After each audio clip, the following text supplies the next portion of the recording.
这小梅怎么还不来呀？春生，哎，小梅，你可算来了。哎呀，这不是临时加了一台手术给耽误了吗？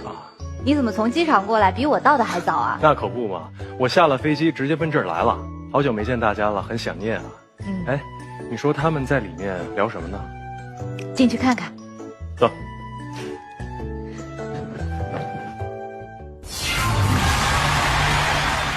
进入到了我们因剧而遇环节，非常感谢在这个夏天我们可以遇到这样的一部大剧好剧，那就是《梦中的那片海》。那现在我请出我们因剧而遇的2位神秘嘉宾，有请2位。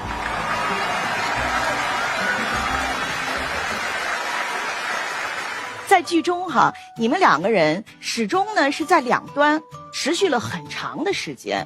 那关于他们之间的一些故事呢，我们一会儿再慢慢的聊。那么在我们因剧而遇最开始的时候，其实我们还是特别想问我们的制片人陈老师，就是我们的这部剧为什么要选择在这样的一个年代，它最主要的是想给我们传达什么样的一个内涵？我们其实是非常想演绎在那个年代一些年轻人他们的青春和热血，他们飞扬的青春，所以我们在选择上当初选择了这样的一个剧本。我特别想问问肖战哈，其实你有很多的角色特别的深入人心，而且呢也是非常出彩的角色。这次你觉得肖春生这个角色最吸引你的是哪一点？他是个什么样的人？我觉得春生最吸引我的点是他一直坚持自己的原则，他的这个坚持呢不会随着时代的发展或者是外界的压力而轻易的改变。然后还有一点吸引我的是，我觉得他身上有一股不服输的劲儿，这个劲儿让我很佩服他。那么在肖春生的身上，你感觉到就是传达出一个人在青春的时候，他应该如何去对待人生的选择？我觉得是坚守自己认为正确的事情吧。比如说他对朋友热情，然后正直、善良，而且他一直都坚持这个原则。我们都说啊，在这部剧当中，很多的女性角色呢是人间清醒，她们特别知道自己要什么。小梅是不是也是这样的一个女孩子？我觉得童小梅是非常坚定的一个女性，因为她人生在几次重大的选择上面，她都是很清楚自己要什么。第一个是她的理想和职业，就是当医生；第二个就是她的爱人。他就是选择肖春生。我觉得他人生就是2件事，非常的坚持执着。童小梅她的那种爱是默默的陪伴，她在她的身边是不会给对方压力，而是他们2个应该算得上是灵魂伴侣。他们2个有像2个人，对，他们2个是精神上面有很一致的这个追求。就像叶芳说了，就是在肖春生身上可以折射出童小梅一部分自我，其实他是内心渴望成为那样的，所以他对他的爱是既有崇拜又有爱情，就是很复杂，他是折射了很多的。对于肖春生来说，他对童小梅的感情是一种什么样的感情？我觉得是一种细水长流的一种生活的一种陪伴。我觉得这个其实已经超出了爱情，我觉得是近似亲人的一个存在吧。既是亲人又是爱人，同时也是灵魂伴侣。没错。其实在这部剧当中，我们不仅仅是跟这些青年人们的爱情相遇，也和他们的友情相遇了。你看这国华吧，自从肖春生上来，你就一直嘟着个嘴，你这样合适吗？那个你兄弟来情敌见面了，分外眼红，这都是悖论，这都。刚他一坐下，我突然想到了我们剧前期有一个特别有名的场面，就是我去红玲家送蜂窝煤，然后一进屋一转头发现这哥们在那儿站着呢，完了我就坐在这儿，我就特尴尬感觉。我给你们家拿点蜂窝煤过来。哦，谢谢啊。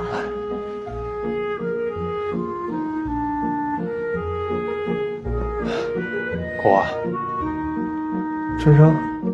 在追剧的时候，很多观众说，你看你总是晚一步啊，然后呢总是让肖春生就是占了先机。那么这什刹海3兄弟是一种什么样的友情？我觉得就像是亲兄弟一样吧。他们3个一起成长，然后彼此都很了解，所以春生会选择照顾他们，然后帮他们扛下所有。以至于到后面，哪怕他们的想要的东西，他们的发展产生了分歧，但是春生还是会选择原谅他们，然后并且帮助他们。春生似乎有一种天然的能力，就是化干戈为玉帛。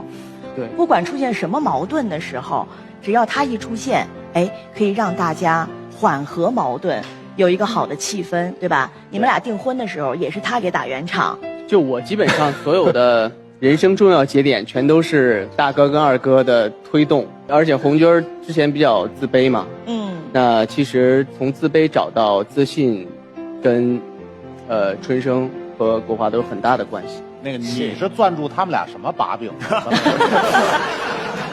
那我想问问国华，你们俩之间的友情应该是比较复杂了，你来讲一讲。前期是很单纯的，就是后期复杂了。对，我们前段时间有一个短视频，我们仨录的，就特有名。然后就是我那表情特骄傲，跟在春生旁边，别人给我配文字是我大哥是肖春生，重现一下。来，你重现一下。来重现一下。我大哥是肖春生，特骄傲。这从我们前面的剧情就体现出来。我看到红军挨欺负了，我怎么办呢？等着，我去找春生，对吧？春生能解决。就是你给惹事儿。对，我这包括后边我们拍打架那个戏也是，我平时叫的挺欢，然后一上来我就让黑子一脚撂倒了，然后主要靠他们俩跟对方作战。这前期呢，我还是很依靠、很信赖春生的，但是这一切从什么时候开始改变了呢？从一个小红帽子出现，有一个小红帽子开始改变了，这个兄弟情啊就复杂了，变成情敌了。其实我是觉得什么时候有分歧是后面到了部队之后，对，你们俩是2个人想要的东西跟坚持的东西不一样，发生变化。对，其实我是不是可以这样理解，就是也不是因为某一个你们共同喜欢的女孩子的出现，而是后来在人生道路上你们自己的价值观啊、选择可能有一些不一样的地方。你真的没有私心吗？我肖春生不怕输，但我怕别人看不起我，我更怕别人看不起你。你是怕他们看不起我呀，还是怕你自己看不起我呀？要说起黑子这个角色，其实他跟你们的生活的成长的环境是完全不一样的，他也有他身边的一群兄弟。那你怎么理解黑子这个角色？他的那个黑子这个人和春生啊，包括国华呀、小梅、红军等等的，都是一个时代的人物的一种表象嘛。你看，尤其是那个春生和国华2个人，属于是父一辈子一辈的交情。黑子跟这帮人不一样，他是胡同串子，当大院的跟胡同里头的人出来到一块儿，谁也不服谁，但其实他们的根儿里是同一拨人，就是特别有担当和义气的一帮人，只不过方式方法不一样。当然我们在这部剧当中也看到很鲜明的女性角色。那么作为一个大院出来的女孩，身上的那种倔强、那种有主见，甚至在那个年代的特立独行，可能在你身上体现的是特别强烈的。听说你也是成长环境就是从大院出来的， 对吗？我本身就是北京人嘛，然后从小在那部队大院长大的。对，所以其实叶芳的她的一个原生家庭和我的是很像的。我爸爸和我姥爷他们都是当兵的嘛。叶芳真的是很有自己主见和想法的一个人，包括很有自己的精神世界。然后跟小梅也是，是彼此惺惺相惜的好友。对，我们都相信知识可以改变命运。对，都看不上我。我看不上你，就是因为你不学习，不务正业。前面那个静静说话的时候，我突然想了一下，好像在剧中国华跟小梅第一次正经说话，小梅就说国华我们不合适。有传闻，大家都是一个部队大样的，对你应该是有所耳闻。对，而且我们又是父母又是那么好的朋友，对你很熟悉很了解。原来如此。那当我们和这部剧相遇的时候，我们不仅仅是遇到了男孩子之间的这种仗义、这种友情，其实我们也遇到了很多女孩子在人生当中的友情、闺蜜情。其实红玲这个角色也是一个挺复杂的角色。其实贺红玲这个角色，我觉得是一个非常有矛盾，也非常复杂、很立体的一个角色。她前期非常的勇敢、直接，她又要照顾家里、挑起家庭的重担，然后同时又要追求自己的梦想。中期的时候，她面对一些诱惑。面对一些可能更好的未来的发展的时候，他没有坚守住自己的爱情，就是迷失了吧？可能后期呢，他要跟国华在一起之后，也是为了国华放弃了自己的梦想。中间自己也就是迷茫过、迷失过，但最后他还是选择去坚持自己的梦想。这个时候，我觉得贺红玲才算是真正的成长，也算是跟自己和解了。到最后，我觉得他说的有一个词特别好，就是红玲是在人生道路上遇到了不同的事情之后和自己和解。对。那么和他相比较而言呢，我觉得叶芳这个角色就酣畅淋漓一些，对吧？你和你哥哥的这种关系也是观众朋友在追剧的时候津津乐道的。就是经常叶芳老是说叫我的哥哥，就是老是觉得他办事儿吧，就是不太靠谱，然后呢想法很天真。你觉得是姐弟，在国华的心里是母子，你知道吗？我刚也觉得，我刚也觉得有点害怕，有点害怕。基本上就是每天都在给我们俩上课，就是1、3、5是他，2、4、6是我。对，我的嘴没停呢。我记得还有跟肖春生也是。对，我记得有一场戏，你们俩要吵架，对。然后那天我也在休息室，然后我就在那儿看我自己的剧本，然后听见旁边有2个人一直在吵架，吵得特别凶。然后我说你们俩干嘛呢？说这是我们下一场的词。我想问问红军儿，红军儿这个角色他有一个转变的过程，你怎么理解他这个转变的过程？他之前是一个比较被动，当后期他通过知识去改变了自己的命运，又接受到了很多新鲜的一些事物吧，然后人的感受就会不同。所以说后面以至于我有一些自己的判断的时候是错误的时候，已经没有办法更改的时候，我其实对叶芳和春生是有一种愧疚感。我们看到这部剧当中，其实也是需要我们的演员艺不压身嘛。比如说滑冰，在那个什刹海的冰场上，我看你们都是高手啊。在座的能在冰上就是穿我们那戏里那冰鞋滑起来的，好像就只有春生跟红玲。然后但是印象最深刻的是有一位老太爷需要2个人搀，需要2个人搀着过来，太搞笑了。这个我是有一回什么呢？这个春生站在那儿，2个人是给需要特别横的啊！我告诉你怎么着，你不服你什么乱七八糟。说剧情导演说，黑子过去，我滑不动，你知道吧？你让我站那儿行，让我动的话，我就属于是这样。然后最后呢，我跟我左右那2个我那小弟，我说你推我一把，我能站稳。故意推，本来应该是停到春生的跟前，对，你给我等着，说这么一句话，结果我迎着他就错过去，你给我等着，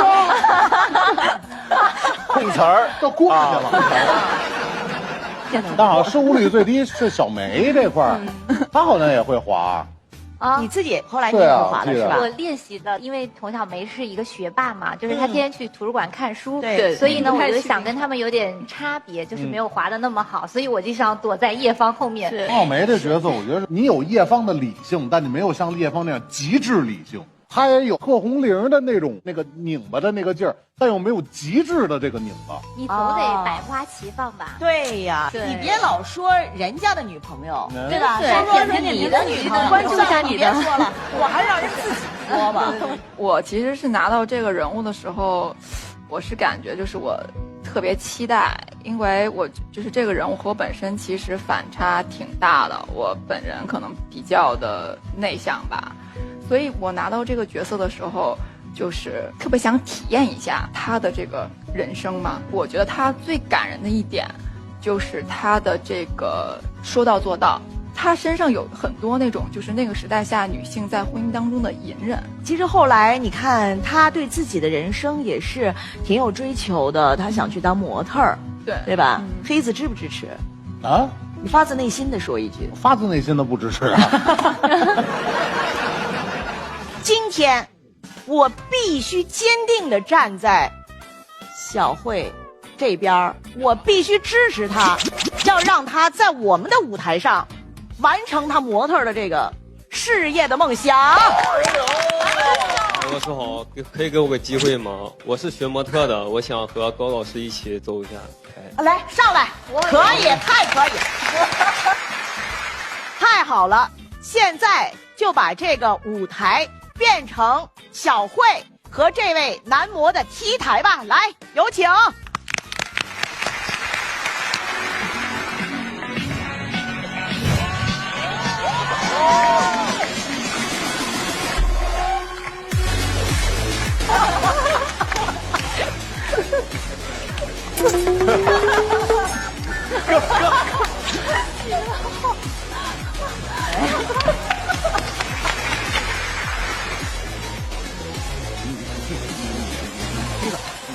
披上点，披上点，你披上点，披上点，别露着，是不是？哎，这就行了，这个。对。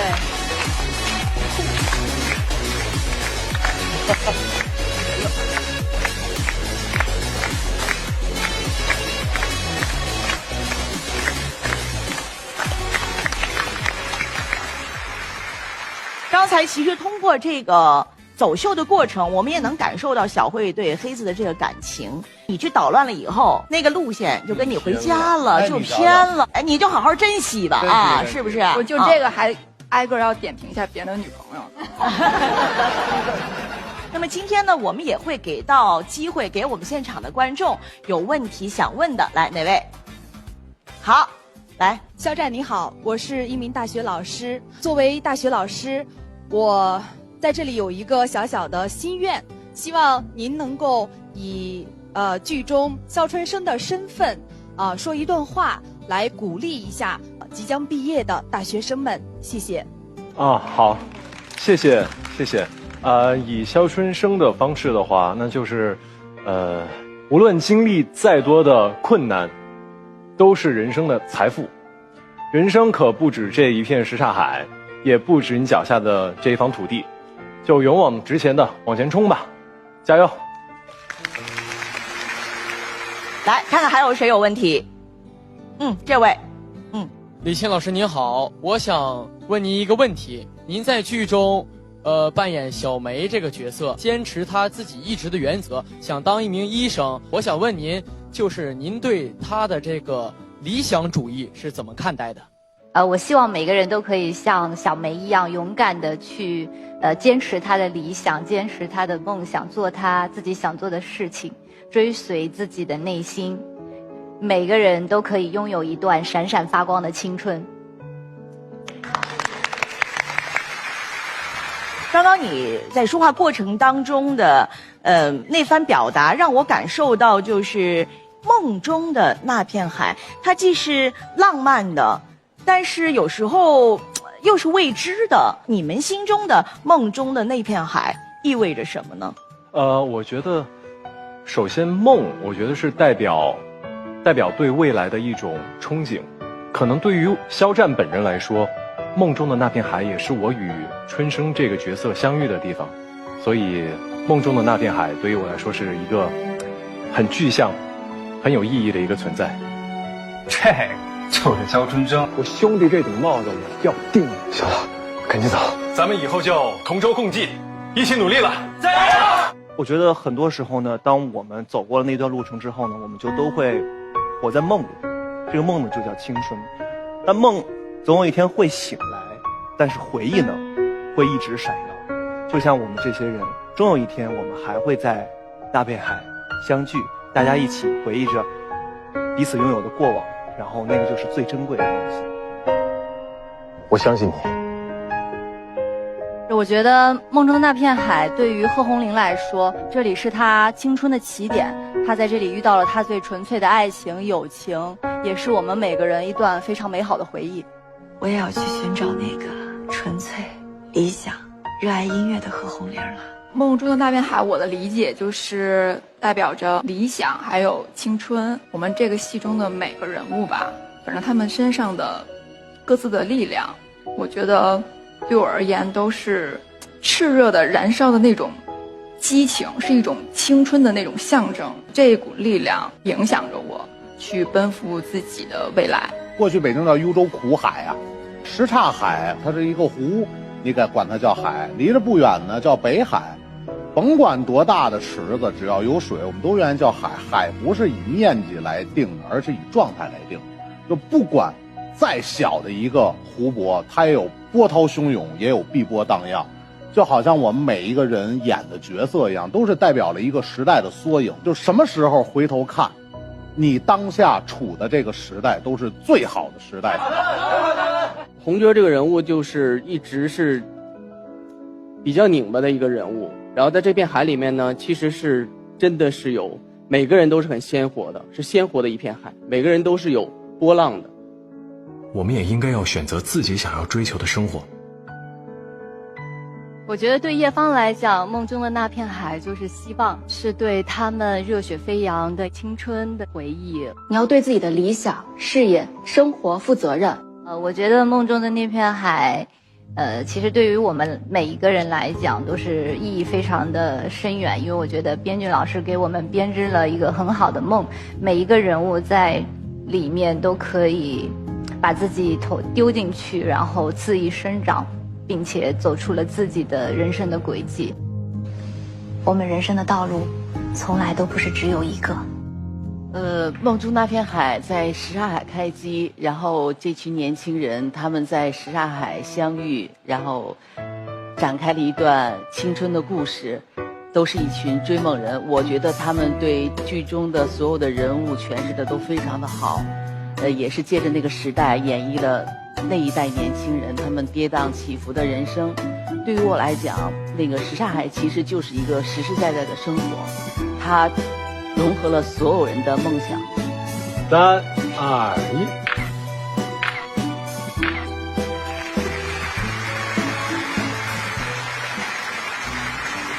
我们也再次感谢各位主创给我们带来的这样的一部良心之作。我们的剧说很好看，也给观众提供这样的福利。让我们一起进入导演来加戏。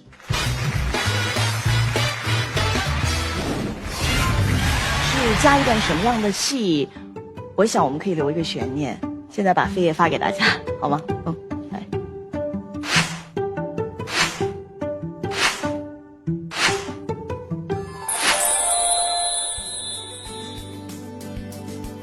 导演来加戏，等您一起看。有请制片人陈瑶。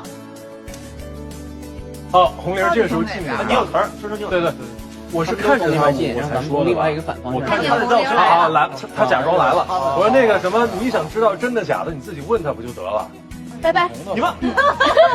我这会儿已经上来了吗？对他们一下去，我觉得你就可以进来了。他远远看。感觉这词儿是好。这个我上去了。这个人这些年沉稳了很多。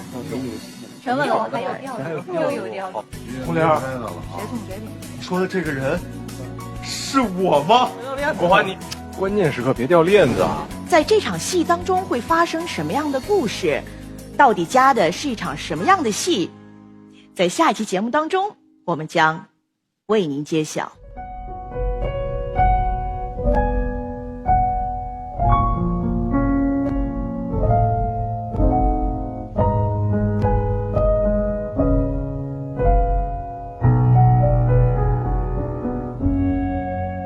我在海边种下一颗种子，憧憬着长大后的样子，阳光暖暖的呵护它发芽，波光粼粼中升华。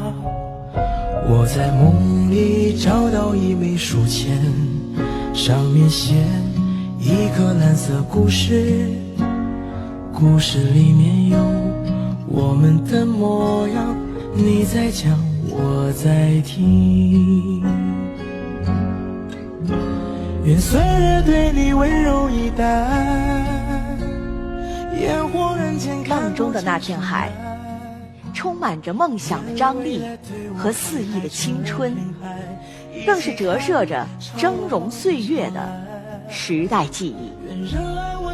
在时代的浪潮中，一个个热血青年没有轻易对困难低头，他们在相互扶持的过程中找到了青春的意义，也找到了奋斗的价值，在跟随时代飞速进步中实现了自我，让自己的青春闪耀着梦想的光辉。大剧看总台，据说很好看。本栏目由天然洗护就是超能独家冠名播出。今天节目到这里要和大家说再见了，我是陪您一起追剧的王熙良，我们相约下期节目不见不散，再见。